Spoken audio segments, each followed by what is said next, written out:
A good dinner of Shabbos. This week's Parshas, Parshas Shemos. Parshas Shemos, we find the Bnei Yisrael being enslaved in Mitzrayim.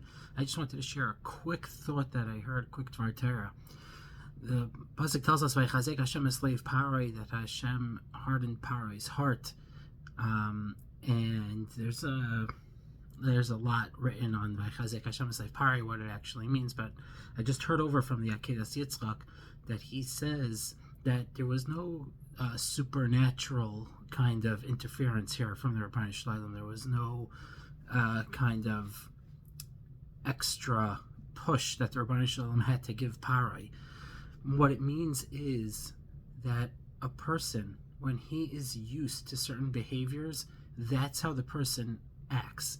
So, for example, if a person is always patient, if a person is always kind, if a person is always generous, if a person is always grateful, all of these midos, the more you act on these midos and the more you display them, that's the person that you become, that they become strengthened, they become more ingrained in your being.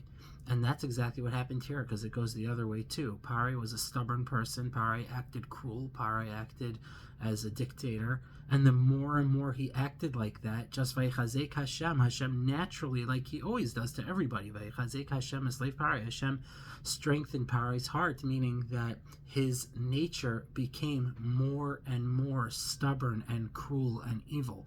That is just the nature of a person. That's what the Akedas Yitzchak says, and Sefer Chinuch drives this point home. Sefer Chinuch says,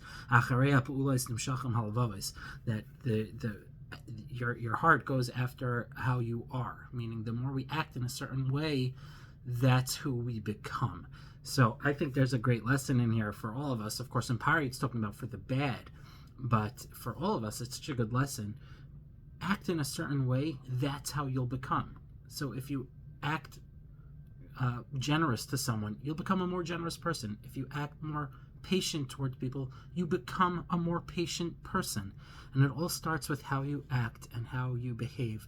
Eventually it becomes a part of you, and it's just ingrained in the fiber of your being. So let's all try to just do kind deeds, good deeds, go after our good midas, act upon them, and they will eventually become a part of us. And Hashem will make it a part of us, just as he did on the flip side to Parai. When he says, Vaychazek Hashem eslave Parai, he can do that for the Chal V'chaimer, he could do it for the good. Have a wonderful Shabbos.